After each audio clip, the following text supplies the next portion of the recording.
আপনার কাছে প্রেমের সংজ্ঞাটা কি? প্রেম আপনি কিভাবে অনুভব করেন? প্রেম হচ্ছে স্বর্গীয়।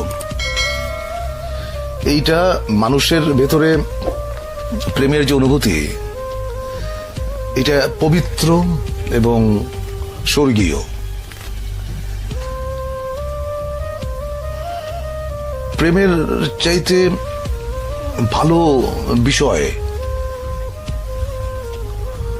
মানব ইতিহাসে নাই। আমি শুধু মানুষের প্রেমের কথা বলছি না। একটা মানুষ একটা বৃক্ষের সঙ্গে প্রেম করতে পারে, একটা মানুষ তার বাসার জানালার পাশে যে গাছটি আছে সেখানে যেটা দোয়েল পাখি বসে, সে তারও প্রেমে পড়তে পারে, তাই না? সাধারণত আমরা প্রেম বলতে বুঝি খুব ছোট্ট কথা, সেটা হচ্ছে যে একটা ছেলে একটা মেয়ে।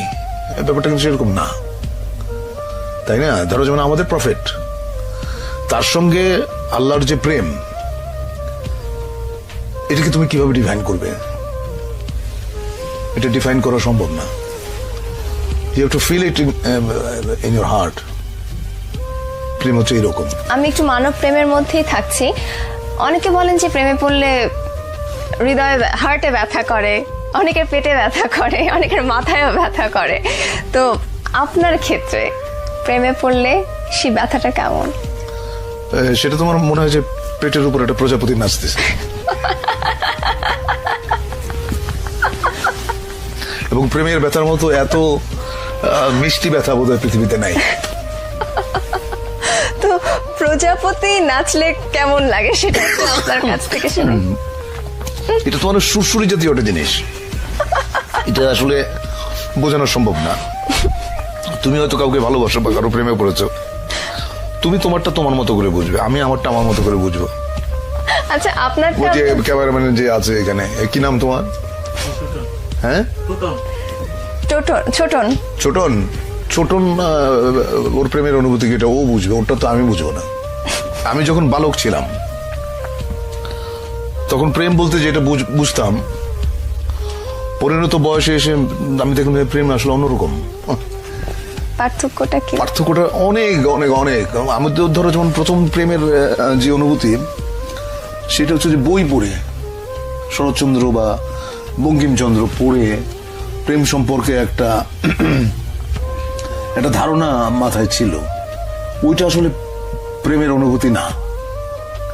প্রেমের অনুভূতি একেবারেই অন্যরকম, একেবারেই।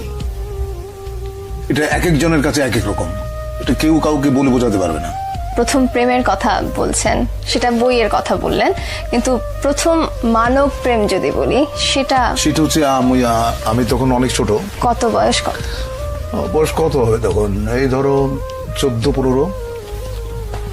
তখন প্রেমে পড়লাম এক গার্লস স্কুলের ম্যাডামের, যার বয়স ধরো আমার চাইতে 20 বছর বেশি। ওইটা আমার প্রথম প্রেমে পড়া। প্রেমে বহুবার পড়েছি, বহুবার। প্রেমে পড়ার মতো আনন্দ বোধ আর কিছুতে নাই।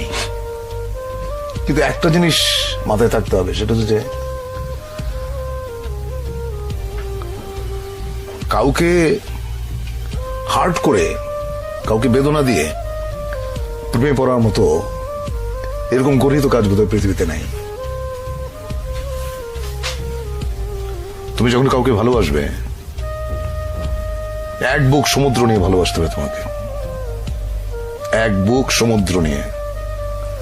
তা না হলে সে প্রেমের কোনো অর্থ নেই। আমার কেন জানি মনে হয় যারা খুব সুন্দর করে কথা বলতে পারেন তারা অনেক সুন্দর করে লেখেনও। তা আপনি এত সুন্দর করে কথা বলেন, আপনি কেন লেখেন না? আমি সুন্দর করে কথা বলি কিনা জানি না, তবে আমি যেটা বুঝি আমি সেটা বলি। আমি মিথ্যে পছন্দ করি না। আচ্ছা, মিথ্যে কথা যে বলি না, এটা বললে পাপ হবে। মিথ্যে মাঝে মাঝে বলতে হয়। এখন একটা মেয়ে দেখতে হয়তো অত ভালো না, সে হয়তো জিজ্ঞেস করলো যে আমাকে কেমন লাগছে, আমাকে বলতে হয় চমৎকার। এটা মিথ্যাচার না, এটা একটা মানুষকে তুমি যখন আনন্দ দাও, এর মধ্যে পুণ্য আছে, সেই পুণ্যটা তুমি অর্জন করলা। আপনার প্রেমে কতজন মেয়ে পড়েছে যদি প্রশ্নটা করি? সেটা তো আমি বলতে পারবো না, সেটা মেয়েদের জিজ্ঞেস করতে হবে।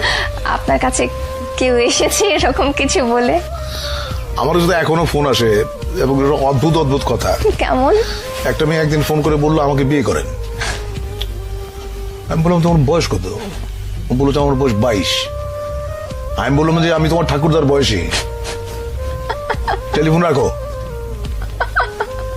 এখনো প্রচুর ফোন আসে এবং আমার খুব মানে খুব অদ্ভুত লাগে যে এটা তো বিয়ে করার বয়স না। আচ্ছা, তো আপনি বলছেন যে আপনাকে যারা ভালোবেসেছে কারা কতজন সেটা আপনি বলতে পারবেন না, মেয়েরা বলতে পারবে, কিন্তু আপনার কাছে যারা পৌঁছেছে, আপনার পর্যন্ত যারা পৌঁছেছে, তারা তাদের এক্সপ্রেশনস গুলো কিরকম ছিল আপনার কাছে? আমাদের ইয়ারমেট একটা মেয়ে ছিল, ওর সঙ্গে বহু বছর পরে, প্রায় 20-21 বছর পরে দেখা হলো। ওর হাজবেন্ডের সঙ্গে পরিচয় করা দিল। উনি আমার সঙ্গে হ্যান্ডশেক করে বললেন, ও আপনি সেই? তো আমি তো বুঝি না, আপনি সেই মানে? তো আমি বললাম আপনি সেই মানে? তখন মেয়েটা বলল, আমাদের ইয়ারমেট, সে বলল যে আমি বাসর রাতে আমার হাজবেন্ডকে বলেছি যে আমি হুমায়ুন ফরিদের প্রেমে পড়েছিলাম,